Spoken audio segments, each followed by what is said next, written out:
সবাইকে স্বাগতম decoding crypto YouTube চ্যানেলে। আজকে আমরা এই ভিডিওতে দেখার চেষ্টা করব কিভাবে কম্পিউটার টোকেনগুলো সেন্ট্রালাইজ এক্সচেঞ্জারে উইথড্র দিব এবং সেখান থেকে আমরা প্রফিটটা জেনারেট করতে পারবো।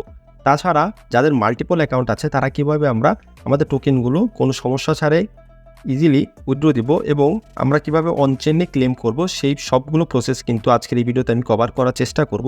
অবশ্যই ভিডিওটা খুবই গুরুত্বপূর্ণ হতে চলেছে, সবাইকে অনুরোধ করব শেষ অবধি দেখার জন্য। শুরুতেই আপনারা যদি এখানে এয়ারড্রপ নামক যে সেকশনটা আছে এই সেকশনে যদি একটা ক্লিক করে দেন তখন কিন্তু আপনারা কিছু নতুন ইন্টারফেস দেখতে পারবেন এবং এইখানে কিন্তু তারা নতুন কিছু সেন্ট্রালাইজ এক্সচেঞ্জার ইন্ট্রোডিউস করেছে। তার মধ্যে বাইন্যান্স আছে, ওকেএক্স আছে এবং বাইবিট আছে। সো ওকেএক্স যেহেতু বাংলাদেশে ব্যান, সো আমরা বাইন্যান্স এবং বাইবিটটা ইউজ করব এবং আমাদের এই দুইটা এক্সচেঞ্জারের মধ্যেই কিন্তু আমাদের যে টোকেনগুলো আছে সেই টোকেনগুলো উইথড্র দিব। শুরুতেই আমরা যদি বাইন্যান্স নিয়ে কথা বলি, যেহেতু অনেকেরই হট ফেভারিট থাকে এই বাইন্যান্স এক্সচেঞ্জারটা এবং সবাই বাইন্যান্সেই উইথড্র দেওয়ার চেষ্টা করে। সো বাইন্যান্স আমরা কীভাবে উইথড্র দিব সেটা যদি দেখি, যদি আমরা বাইন্যান্স একটা ক্লিক করে দিই তখন কিন্তু আমাদের এমন একটা ইন্টারফেস শো করবে এবং এই ইন্টারফেসে আমরা যদি দেখি তাহলে আমাদের বলা হচ্ছে যদি আমাদের বাইন্যান্স অ্যাকাউন্ট না থাকে অবশ্যই কিন্তু এই লেটস ক্রিয়েটিতে একটা ক্লিক করলেই কিন্তু আমাদের বাইন্যান্স অ্যাকাউন্টটা তৈরি করার একটা অপশন চলে আসবে এবং সেখান থেকে অ্যাকাউন্ট তৈরি করে কেওয়াইসিটা আপনার করে ফেলতে হবে। সেই সব ধরনের ভিডিও কিন্তু ইউটিউবে পাওয়া যায়, আপনারা জাস্ট সার্চ করে দেখে নিন। এবং যাদের অ্যাকাউন্ট আছে তারা কী করবেন, এই এসআই হ্যাবিটে একটা ক্লিক করে দিবেন। এসআই হ্যাবিটে ক্লিক করে দেওয়ার পর কিন্তু আপনারা এখানে কিছু গাইডলাইন দেখতে পারবেন, যেটা হচ্ছে আমাদের সেপ্টেম্বর 21 তারিখ অবধি কিন্তু আমরা এটা উইথড্রটা দিতে পারবো। সো আমাদের এখন কিন্তু হ্যামস্টারের ডিপোজিট অ্যাড্রেসটা লাগবে এবং মেমোটা লাগবে।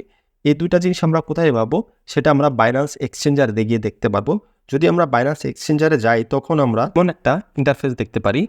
এখানে আমরা সবার উপরে দেখতে পারবো অ্যাড ফান্ডস নামে একটা অপশন আছে, এখানে একটা ক্লিক করে দিব। এখানে ক্লিক করে দেওয়ার পর কিন্তু আমাদের এমন একটা অপশন আসবে ডিপোজিট ক্রিপ্টোতে একটা ক্লিক করে দেওয়ার পর কিন্তু আমরা একটা সার্চ বক্স পেয়ে যাব এবং সার্চ বক্সে কিন্তু লিখতে হবে আমাদের হ্যামস্টার। অলরেডি সার্চ করা আছে আমার, দ্যাটস আমি এখানে একটা ক্লিক করে দিব। ক্লিক করে দেওয়ার পর কিন্তু আমাদের এখানে আমাদের নেটওয়ার্কটা সিলেক্ট করতে হবে। নেটওয়ার্কটা সিলেক্ট করার জন্য জাস্ট আমরা এই টোন কয়েনে একটা ক্লিক করে দেব।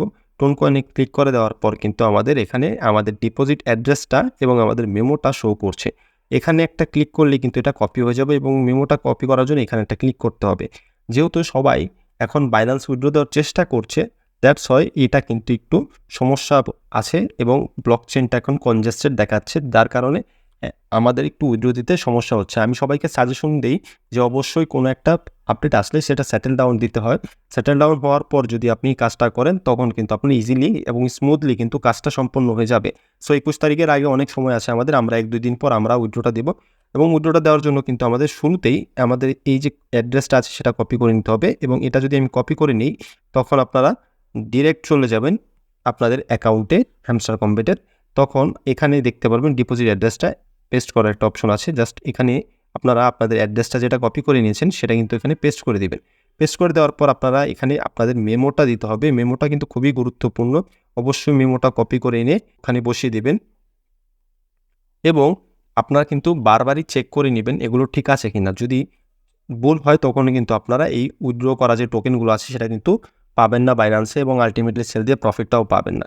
তো আপনাদের যখন এই দুইটা জিনিস দেওয়া হয়ে যাবে তখন আপনারা এইখানে একটা ক্লিক করে দিবেন সেভ অ্যান্ড চুজে, তখন কিন্তু আপনাদের এইখানে বাইন্যান্সে যে উইথড্র দিলেন সেটা সেভ হয়ে যাবে এবং যখন আপনাদের টোকেনগুলো অ্যালোকেট করে দেওয়া হবে আপনারা কিন্তু সেই টোকেনগুলো বাইন্যান্সে নিতে পারবেন ইজিলি। এতে করে কিন্তু আমাদের কোনো গ্যাস ফি লাগবে না। সো আমরা যারা সেন্ট্রালাইজ এক্সচেঞ্জার এখনই সিলেক্ট করব, যেমন বাইবিট বা বাইন্যান্স, তাদের কিন্তু কোনো প্রকারই গ্যাস ফি লাগছে না, যেমনটা আমাদের নোট কয়েনে বা ডক্স কয়েনে লেগেছিল। আমাদের ফি বলতে লাগবে কিছু হ্যামস্টার টোকেন হয়তো আমাদের এখান থেকে কেটে নেবে, কিন্তু আমাদের এছাড়া টোন কয়েন হিসাবে কোনো গ্যাস ফি লাগবে না। তবে যাদের মাল্টিপল অ্যাকাউন্ট আছে তাদের কিন্তু কিছু গ্যাস ফি খরচ করতে হতে পারে। তার কারণ হচ্ছে আপনারা অবশ্যই প্রথম একটা আইডি বাইন্যান্সে দিবেন এবং আরেকটা আইডি বাইবিটে উইথড্র দিবেন। বাইবিটে উইথড্র দেওয়ার প্রসেসটাও কিন্তু একদমই সেম, আমি আর এটা আলাদাভাবে দেখালাম না আপনাদের। যাদের অ্যাকাউন্ট আছে তারা বাইবিটে এবং বাইন্যান্সে দিবেন। অবশ্যই একটা আইডি আপনি বাইন্যান্সে দিবেন আর সেকেন্ড আইডি আবার একই বাইন্যান্সে দিতে যান না, এতে করে কিন্তু আপনাদের টোকেনগুলো নষ্ট হয়ে যাওয়ার একটা সম্ভাবনা থাকে এবং আলটিমেটলি আপনারা কোনো প্রফিটই করতে পারবেন না। সো একটা বাইন্যান্স একটা আইডি হচ্ছে মেইন কথা এবং এরপর যদি আরেকটা আইডি থাকে তখন সেটা বাইবিটে দিবেন। তারপরেও যদি কোনো আইডি থাকে অবশ্যই কিন্তু আপনারা এই অনচেনের এয়ারড্রপটা নিতে পারেন বা অনচেনের ডিস্ট্রিবিউশনটা নিতে পারেন। সেটাই 23 তারিখ থেকে স্টার্ট হবে এবং 26 তারিখ অবধি চলবে। আপনারা যদি টোন কিপার ওয়ালেট ক্রিয়েট করে থাকেন, তখন কিন্তু আপনারা ইজিলি অন চেইনের মাধ্যমে আপনাদের টোকেনগুলো ক্লেম করতে পারবেন যাদের মাল্টিপল অ্যাকাউন্ট আছে।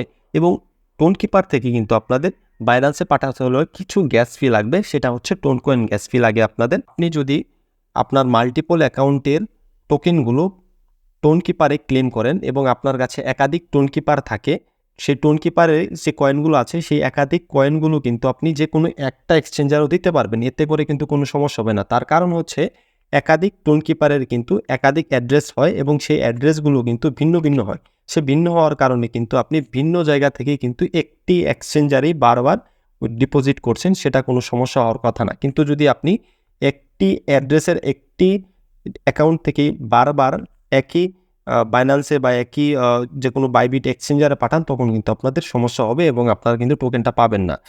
সো আশা করি আমি আপনাদের এই বিষয়টা বোঝাতে পেরেছি। যদি কেউ কনফিউশনে থেকে থাকেন তো অবশ্যই কিন্তু এই ভিডিওর ডেসক্রিপশন বক্সে আমাদের টেলিগ্রাম চ্যানেলের লিঙ্কটা দেওয়া থাকবে, আপনারা অবশ্যই সেখানে এসে আমাকে কিন্তু প্রশ্ন করতে পারেন, আমি সবাইকে সাহায্য করার চেষ্টা করব।